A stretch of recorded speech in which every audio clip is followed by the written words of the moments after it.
I'm Hernandez, and I'm from Austin, Texas. Starting from when I was about 6 years old, I started noticing that my mom would prefer if I liked boys. I remember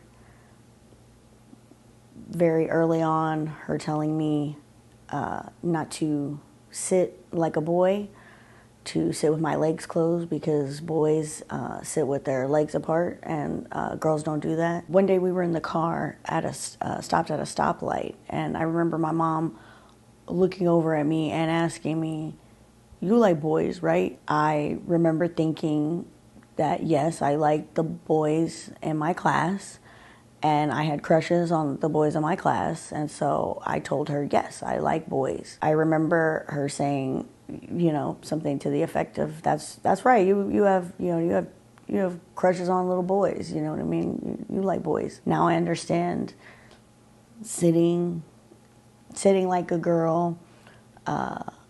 Do I have crushes on boys? That was just letting me know from an early age that it would be preferable if I was attracted to a certain gender. So I did come out a little bit later in my 20s, when I was 26.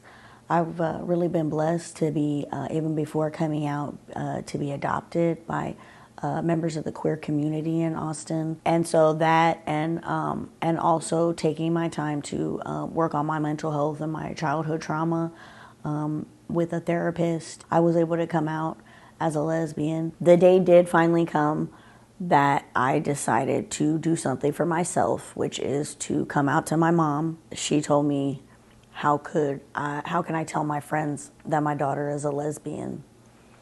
And she also told me that I had told her I was not gay in the past, and that she felt that I had lied to her. Because I do really value my relationship with my mother, after that incident, I did make another attempt at reconciliation. During this time, I also met and committed to my first partnership with another woman. So I arranged for my partner and my mother to meet. I asked my mother to cook. I love my mother's cooking.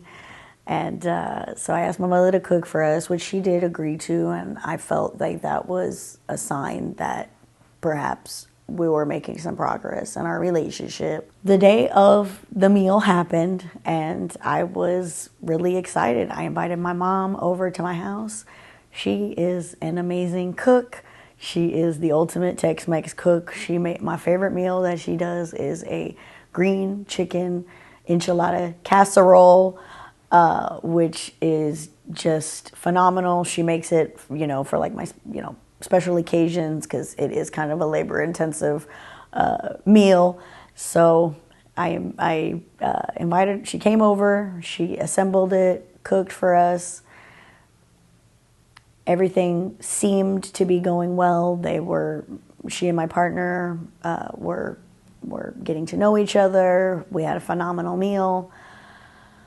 Right at the end, things went south. One of my dogs misbehaved, and it started a disagreement between my mom and my partner over how to address the issue.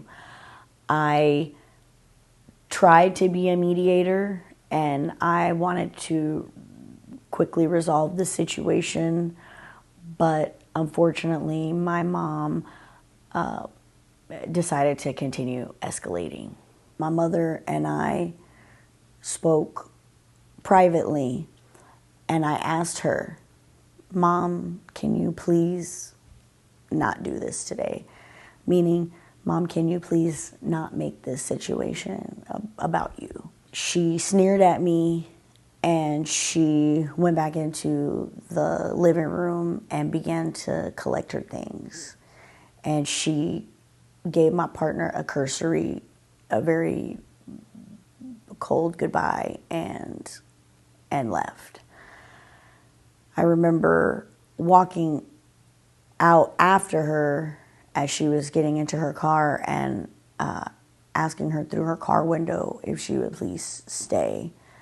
And she declined and she left. As I watched my mom drive away that day, it finally occurred to me that even though I had come out and so was partly living for myself, I was still in many ways living under that same structure of trying to win my mom's approval. And I finally understood that I have to start living for myself and living my life in a way that I approve of. Ever since I implemented these new healthy boundaries in my life, I have been blown away by how many amazing, supportive, and loving people have entered my life. Unfortunately, my mom and I don't currently have a relationship, but I'm hopeful that if I'm consistent in my boundaries and maintaining my mental health, that one day we might be able to do that.